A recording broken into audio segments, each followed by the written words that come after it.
नमस्कार, मीनाक्षी पाटील ब्लॉग्समध्ये तुमचं स्वागत आहे। आज आपण करणार आहोत श्रावण स्पेशल कोकणातील पारंपरिक रेसिपी पातोळ्या। तर चला बघूया। मी आता नारळ फोडून घेते। तर मी पूर्ण शेंडी काढलेली आहे। आता नारळ फोडायला घेतले मी। सगळीकडून थोड्या बाजूने थोडं थोडं मारलं की नारळ मस्त गोल फुटतो आणि खिसायलाही छान मिळतो। हे बघा, सॉरी पडला हातातून। बघा छान असा गोल फुटलेला आहे। म्हणजे किस्ताही छान येतो। वाकडा तिकडा बघा, जराही वाकडा तिकडा नाहीये। दिसत असेल तुम्हाला, बघा मस्त ना। त्याच्याला आपण खोबरं किसून घेऊया। आता मी खोबरं किसायला घेते। तर मी अर्ध्याच कवडचा करणार आहे। तर मी अर्धीच कवड किसून घेते आणि ही ठेवून देते बाजूला। आणि खोबरं किसताना करवंटीवर जास्त, म्हणजे याच्यावर कवडीवर जास्त जोर नाही द्यायचा, कारण काय ना मग ते खोबरं खूप जाड होतं। हलक्या ह्याच्याने किसलं ना तर खोबरं खूप छान असं निघतं। आणि फिरवत फिरवत करायचं। छान खोबरं किसलं जातं, पूर्ण कवडचं निघून जातं। मग दाखवते बघा किती स्मूथ खोबरं निघतं मस्त। त्याने चव खूप छान लागते। खोबरं चरचर चरचर लागत नाही आणि गुळ वगैरे सगळं त्यामध्ये मुरतं, त्यामुळे एकदम बारीक आहे बघा। चव दिसत असेल तुम्हाला, खूप छान। हलक्या हाताने आणि स्पीड मध्ये खिसलं ना असं, हे खूप मस्त निघतं खोबरं आणि लवकर खवलं जातं। फिरवून फिरवून खवायचं बघा।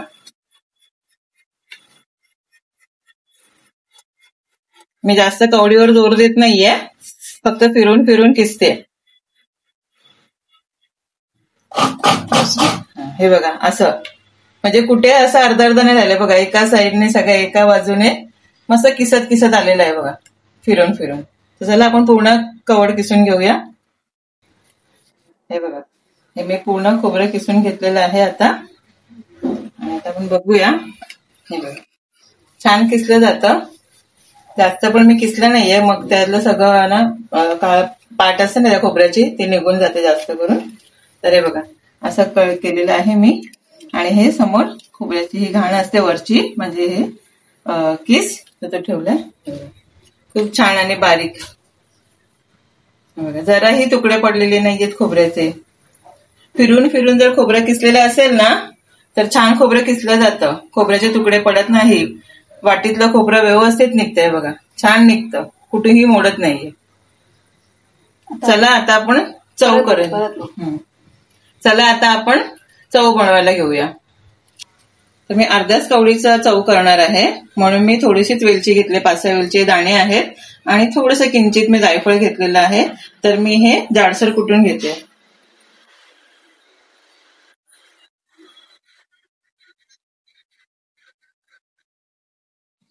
हे आपण असं ताजं ताजं कुटून घेतलं ना तर खूप छान स्वाद येतो आणि एकदम मस्त त्याचा जो सुगंध असतो तो त्या पदार्थाला खूप छान येतो। म्हणून आपण ताजं ताजं कुटून घेतलं ना का त्याचा फायदा खूप जास्त होतो। हा मी आता गुळ घेतलेला आहे, ते चिरणार आहे। चिरण्याचं कारण काय, ते लगेच विरघळतो आणि मस्त पाकात मुरतोही पटकन, त्यासाठी। आणि हा मी ऑर्गॅनिक घेतलेला आहे गुळ, तर तुम्ही कोणताही घेऊ शकता। हे बघा छान चिरलेलं आहे। तुकडे असतील ना तर ते लवकर विरघळत नाही आणि गुळ जळायला लागतो। तर मी अर्धी वाटी चव घेतलं आहे। तर मी जास्तीत जास्त 50 ग्रॅमच गुळ घेणार आहे। हा छान असं चिरलंय ना पातळ, तर बघा मस्त तो विरघळणार पण छान। आपण चव बनवताना मी तुम्हाला दाखवते की पटकन विरघळतो तो। चला आता मी हे नारळाच्या चवीसाठी साहित्य घेतलेलं आहे। तर हे मी नारळ किसून घेतलेलं आहे, अर्धी वाटी गुळ आहे, 50 ग्रॅम धरा। आणि ड्रायफ्रूट आहे, मनुके, बदाम आणि काजू। आणि हे मी मगाशी तुम्हाला वेलची जायफळाची पूड केली होती ना ती।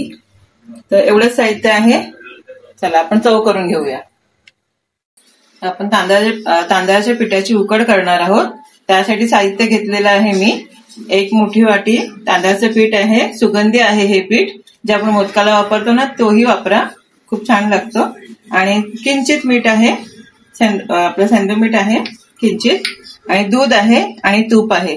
ह्या दोन साहित्याने हे पांढरंही होतं आणि लुसलुशीतही लागतं. त्यामुळे हे तूप आणि दूध हे दोन्ही वापरलंच पाहिजे. आणि अर्धा ग्लास पाणी आहे. तर चला आपण उकड काढून घेऊया. आता मी याच्यात पाणी टाकलेलं आहे अर्धा ग्लास, जो मगाशी घेतला होता. त्याला चांगला उकळ येऊ द्या थोडासा, आणि मग दूध आणि तूप घालणार आहे. हे बघा, दूध पण घालून घेतलं आहे. त्यामुळे पाणी सफेद होतं आणि आपली उकडही छान सफेद दिसायला लागते. तूप घातलंय पाण्यामध्ये, उकळ येऊ द्या छान अशी. मी बटर नाईफ घेतलेली आहे, त्याने पीठ छान ढवळता येतो आणि एकजीव होतो. म्हणून आता मी हे किंचित घेतलेलं मीठ घालते. छान उकळ आली आहे. आता ह्याच्यातच मी पीठ घालणार आहे.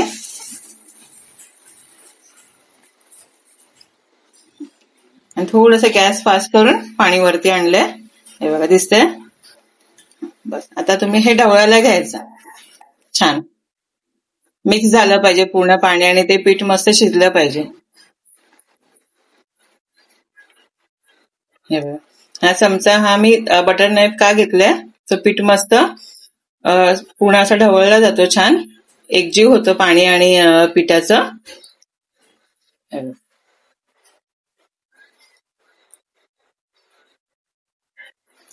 बस आता हे मी झाकून ठेवते. छान अशी वाफ येऊ द्या त्याला 2 सेकंद, गॅस बंद करायचे. आपण नारळाची चव करायला घेऊया. तर सर्वप्रथम मी थोडंसं पाणी घालणार आहे, कारण का गुळ खाली करपायला नको, म्हणून लागायला नको. पाणी घालून घेतलं आहे छान. आता मी गुळ घालून घेते. हे बघा,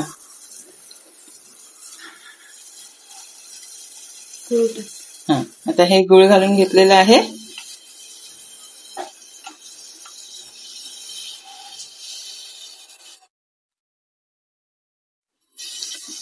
गॅस स्लोच ठेवायचा आहे.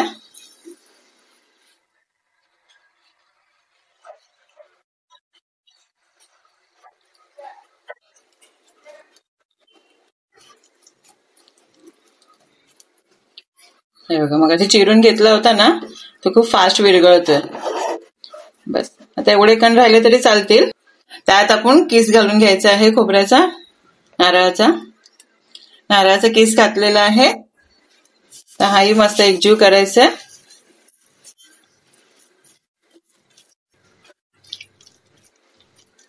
गुळ जास्त पडला तरी काही हरकत नाही, छान चव गोडच लागेल मस्त. कमी नका घालू. हे बघा, बरोबर प्रमाण आहे आपला. ह्याला छान असं एकजीव शिजून घ्यायचं आपल्याला. तर हे थोड्या वेळाने आपण वेलची आणि ड्रायफ्रूट घालूया. हे बघा, छान अशी उकळ आली, तर आपण ड्रायफ्रूट घालून घ्यायचे तुमच्या आवडीप्रमाणे. तुम्हाला नको असेल तर नाही घातलं तरी चालेल. आणि हे वेलची आणि जायफळाचा कूट आता एकजीव करायचंय. एकजीव करून पुन्हा त्याला ठेवायचं आहे. मस्त असं घट्ट होऊ द्या. जो तुम्हाला दिसतो ना थोडासा ओल्लेपणा याच्यामध्ये, तो नाहीसा झाला की आपण बंद करायचा आहे. तर छान चव पण शिजून येते, एकजीव होते आणि चविष्ट लागते. तर आपण परत झाकण ठेवूया. हे बघा, मी आता हे पीठ मळायला घेते. छान एकजीव झालेलं आहे बघा, पीठ कुठेच राहिलेलं नाहीये, सुकं पीठ. हे बघा, छान मी प्रमाण बरोबर आहे. आणि खरंच खूप दुधाने, तुपाने आणि सुगंधित पिठाने खूप छान सुगंध सुटलेला आहे इथे. हे बघा, हे मी घेतलेलं आहे. वाफ येत असेल तर गरम गरमच मळा शक्यतो, कारण का गृहिणींना सवय असते, त्यांना काय फारसे चटके लागत नाही. त्यामुळे काय होतं, मस्त मऊ होतो. हे कणी राहत नाही पिठामध्ये. गरम मळला ना का छान असं मिक्स मऊ मळून होतो, जराही कणी राहत नाही. पाण्याचा हात घ्यायचा, पाणी टाकायचं थोडं, आणि छान असं मऊ घ्यायचं, मऊ मळून घ्यायचं.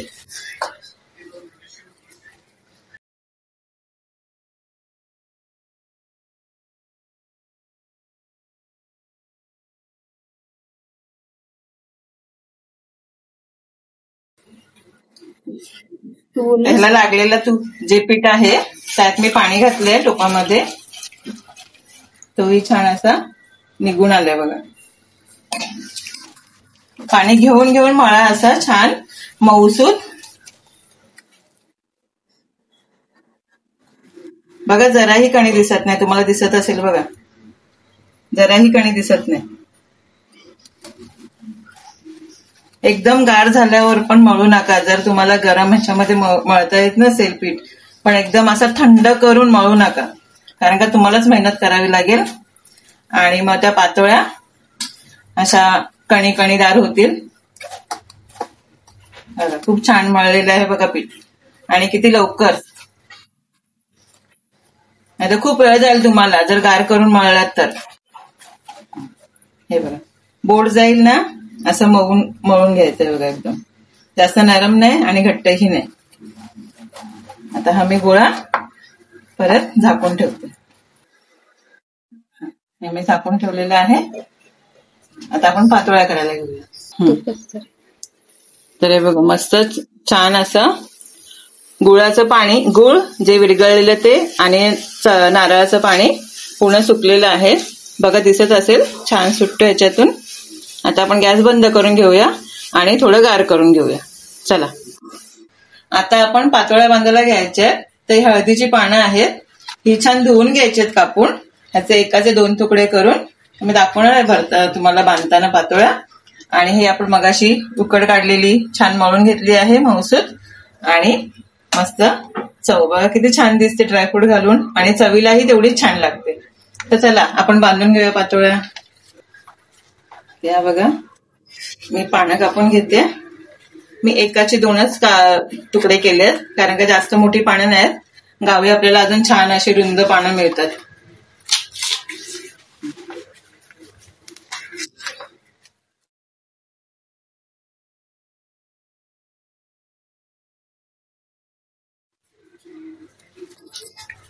हा मी देठ का कापते, कारण का मग तो चिकटला जात नाही, कडक असतो ना तो दुमडला जात नाही, म्हणून मी हा देठ कापलेला आहे.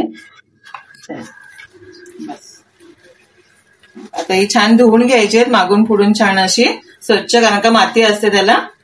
चला आपण धुवून घेऊया. हे मी पाणी तापत ठेवते आहे आपल्याला पातोळ्या वापरायला, आणि त्याच्यामध्ये मी थोडस लिंबूचा फोडी बघा पातळ अशी फोडी घातली आहे, जेणेकरून हे टोप काळा नको पडायला, अल्युमिनियमचं आहे म्हणून. तर आपण ही जाळी पण ठेवून घेऊया. त्याला आधी मी थोडस तेल लावून घेते, म्हणजे पानं त्याला चिटकून नाही राहणार, व्यवस्थित निघतील पातोळ्या. छान असं मी ते पसरून घेतलेलं आहे. आता हे आपण याच्यावरती ठेवून द्यायचं आहे वाफायला. जर आपली वाफ यायला लागली तर आपण त्याच्यामध्ये पातोळ्या ठेवणार आहोत. चला आता आपण पातोळ्या बांधायला घेऊया. हे बघा पीठ छान मऊ झालेलं आहे. तर मस्त गोळाने एक एक छान असं मऊ करून घ्यायचं व्यवस्थित, जिथून चिरला नाही पाहिजे.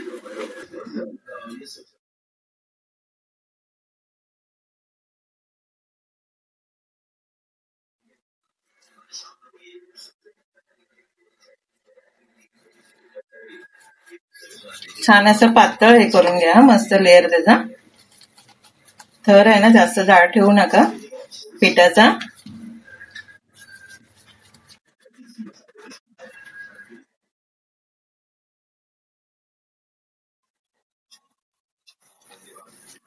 छान असा पानभर असा मस्त.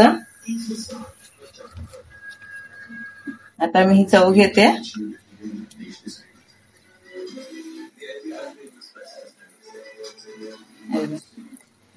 एकाच दिशेने भरलेत मी चव बघा. आपल्याला दुमडायची आहे ना ही पातोळी, तर एकाच दिशेने छान चव भरून घेतली आहे मस्त. आणि ही अशी छान दुमडायची, अगदी मस्त.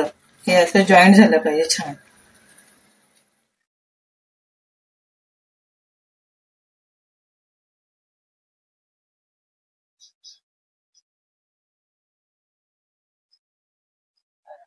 हे जेव्हा आपण उघडू ना वाफून झाल्यावर, तेव्हा आपल्याला छान असा आकार दिसेल मस्त. अशा मी हा सगळ्या भरून घेते. नाही नाही नाही फास्ट मध्ये करणार तुझं काही बोलायचं काही नाही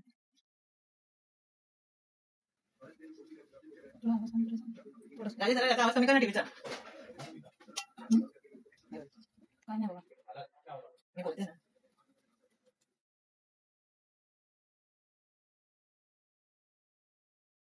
आता आपण सर्व पातोळ्या बांधून घेतलेल्या आहेत. तर आपलं पाणीही वाफून झालेलं असेल, वाफ आली असेल तर आपण हे झाकण काढून हे बघा छान वाफ धरलेली आहे. तर आपण एक एक पातोळ्या अशा लावूया.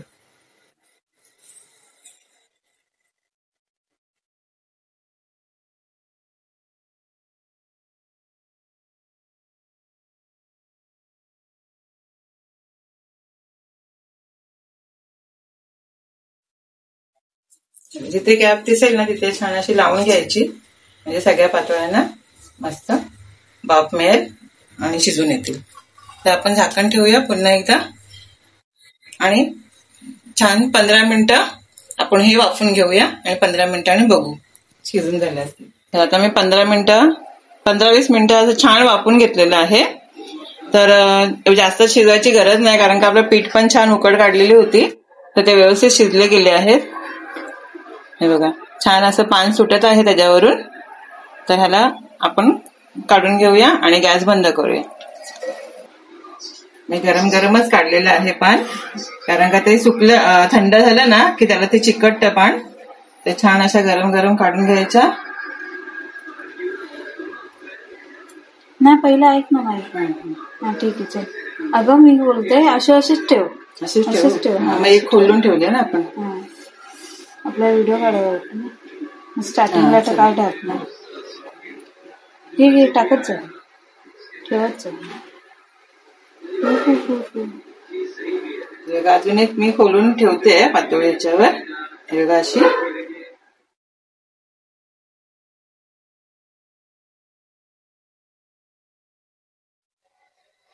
छान अशी पातळी ठेवलेली आहे. बघा खूप मस्त झाल्या सुरेख. याच्यावर तुपाची धार सोडते. खूप छान आहे बघा. आता हे तुम्ही खायला तयार आहे. खूप छान आहे बघा, मऊ झालेली आहे आणि सारण बघा किती छान झालेलं आहे, मस्त एकजीव. हे बघा छान झालेले आहेत, मस्त लुसलुशीत पातोळ्या. हे बघा किती छान लुसलुशीत आहे बघा, मस्त मोडली जाते हाताने है ना, मस्त. आणि वाफ येतच असेल तुम्हाला बघा किती छान गरम. आणि खरंच खूप चविष्ट झालेत. तुम्हीही करा आणि खा. आणि हो, कमेंटमध्ये कळवायला विसरू नका. आणि माझ्या व्हिडिओला लाईक करा, शेअर करा, सबस्क्राईब करा आणि बेल आयकॉन दाबायला विसरू नका. धन्यवाद.